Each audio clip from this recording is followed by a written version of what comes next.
riez, mais je vous ai bien mis parce que j'étais tellement rapide que j'ai réussi à surprendre tout le monde. Hein. On change de toi. Et c'est Laura qui est là pour nous parler de l'actualité sur le web. Oui, et je vous emmène tout de suite presque skier d'ailleurs. Eh bien, allons-y. On part immédiatement pour un place-net qui concerne, vous allez voir, l'actualité qui s'est passée cette semaine. Alors cette semaine, ça n'aura échappé à personne ou presque. Se sont tenues les journées mondiales sans portable. Alors c'était plutôt un défi difficile à relever, puisque nos téléphones nous ont quand même bien aidés, soit à se déneiger, soit à éviter des embouteillages quelque peu hors normes. Car s'il neige en France depuis mardi soir, il neige sur la toile. Regardez la preuve en images avec une formidable finalement exposition photo participative sur Instagram. Créativité, originalité, excentricité. Le hashtag neige est partout, de Chartres à Marne-la-Vallée en passant par Paris qui revêtait des allures de sport d'hiver. Il y a même eu cette carte qui a été publiée. Et vous allez voir Roland Garros enneigé. Voilà, comment il s'agit de sport. Et on ne s'exprime pas uniquement sur Instagram, on s'exprime aussi sur Twitter, puisque le hashtag Paris sous la neige a été le hashtag le plus populaire pendant au moins 48 heures.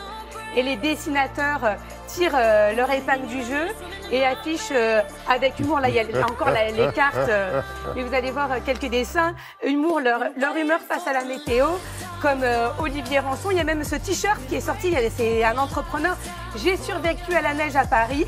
Et même les musées comme celui d'Orsay qui s'amusent à comparer les photos postées avec des peintures célèbres comme celle de Caillebotte. Il y a beaucoup d'autodérision, c'est bien. Beaucoup. Et les personnalités aussi se sont amusées à poster leurs histoires avec la neige. Il y a Joe Star qui nous parle de son portail qui a gelé, Marie Gillin qui mange de la glace, le chanteur britannique Liam Payne qui était en promotion a partagé son émerveillement face à notre ville enneigée.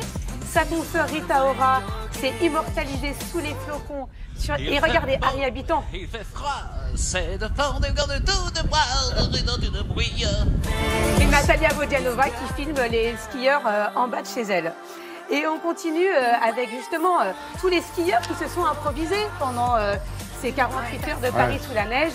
Donc là, on est au Champ de Mars, on s'essaye au ski de fond, mais c'est Montmartre qui a remporté le plus de succès, puisque c'était carrément une piste de ski ouverte à tous.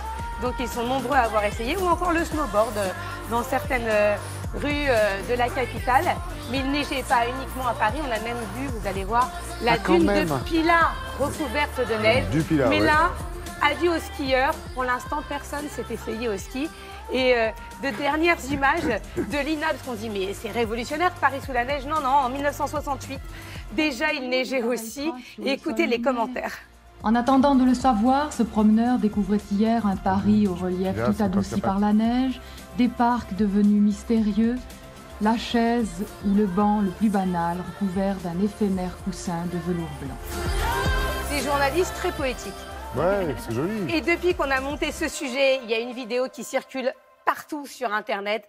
C'est celle de ces Québécois qui ont filmé le journal de France 2 mardi soir et qui font des commentaires. Ils ont filmé ça sur TV5 Monde et ils s'étonnent de nos réactions. Si on peut les entendre, ça... C'est même pas du verglas, c'est juste la neige. Merci Anne-Claire. La circulation de tous les bus a été interrompue ce soir en banlieue parisienne. Les tramways ont également été neutralisés. Hey, c'est pas des jokes, on voit encore les tracks. Ils ont de la neige dans le nez, eux autres. 736 km de bouchons à 19 Ils sont sur l'asphalte. Ils capotent.